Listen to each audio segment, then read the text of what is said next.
இருவரும் எதிரெதிரே நின்று கொள்ள ஆதிரை ஒரு வாளை வைத்துவிட்டு ஒன்றை மட்டும் கையிலேந்தி நிற்க பாரி சிரித்தான். துவங்கு என்று ஆதிரை கூற பாரி 2 வாட்களுடன் முன்னேறி தயக்கத்துடன் தாக்க துவங்கினான். இடக்கையை இடுப்புக்கு பின் நகர்த்தி கொண்ட ஆதிரை நின்ற இடத்திலேயே உடலை நகர்த்தி பாரியின் தாக்குதல்களை தேக்கிக் கொண்டாள். தென்றலாக துவங்கிய பாரி புயலாக உருமாறி தாக்க துவங்கினான். எப்படி தாக்கினாலும் மலையைப் போல் ஆதிரை அசையாது நின்றாள். பாரியால் ஆதிரையை சிறிதும் நகர்த்த முடியவில்லை. ஆதிரையின் ஆற்றலிலும் வாள்வீச்சின் நுட்பத்திலும் அதிசயித்தான் பாரி.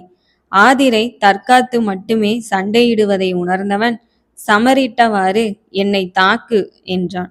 ஆதிரை அதிவேகமாய் வாளை சுழற்றி தாக்க பாரி தடுமாறுகையில் ஆதிரை முன்னேறி எட்டி உதைக்க மருதாணியில் சிவந்திருந்த வலது காலின் நுனிப்பாதம் பாரியின் வயிற்றை தொட்டு திரும்பியது. அதிர்ந்து நின்றான் பாரி. வேகம் ஆற்றலை வீழ்த்தும், ஆற்றல் எண்ணிக்கையை வீழ்த்தும், நுணுக்கம் அனைத்தையும் வீழ்த்தும் என்ற ஆதிரை, பகைவரை வீழ்த்த கையில் இருக்கும் வாட்களை மட்டுமே நம்பியிருக்கிறாய். உனது உடலுறுப்புகள் அனைத்துமே ஆயுதம்தான் என்றார். பாரியின் வாட்பயிற்சிகள் வெவ்வேறு பரிமாணங்களில் கிளைத்தது. பல பருவங்களுக்கு வளர துவங்கியது. ஆதிரை மண்ணில் சிலை செதுக்கும் ஆசான். பாரி எந்த உளியையும் தாங்கும் பாறை. பாறை வைரமாக துவங்கியது. ஒரு நாள் பயிற்சிக்காக ஆதிரை 2 கைப்பிடிகளில் 32 மெல்லிய துணிகள் கட்டப்பட்ட ஆயுதத்தை கொண்டு வந்தார். சுருட்கத்திகளைப் போல மெலிதாக கிழிக்கப்பட்டிருந்த துணிகள் கைப்பிடியில் இணைக்கப்பட்டிருந்தன.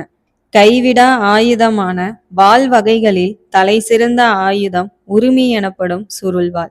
இதை தடுத்தோ எதிர்த்தோ நிற்கக்கூடிய ஆயுதங்களே உலகில் கிடையாது. உருமியை கற்பதற்கு முதலில் இதை சுழற்ற கற்றுக்கொள் என்று கூறிய ஆதிரை அதை சுழற்றி காட்ட துணிகள் ஒரு வட்டங்களாய் சீறி பாய்ந்தன. பாரி சுழற்றுகையில் துணிகள் மடங்கி வட்ட சுருள்களாய் மிதந்து சென்றன. ஆற்றலையும் வேகத்தையும் ஒன்றிணைக்க கற்றுக்கொள் என்றாள் ஆதிரை. பாரி தடுமாற முதல் சில நாட்கள் துணிகளை நீரில் நனைத்து சுழற்ற செய்தாள். நீரில் நனைத்த துணிகள் வேகம் எடுத்தன.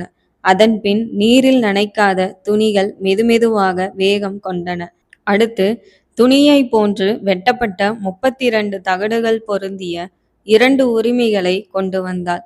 வெண்ணிற கலவையில் தகடுகளை நனைத்து மேலாடையின்றி பாரியை சுழற்றுமாறு கூறினாள்.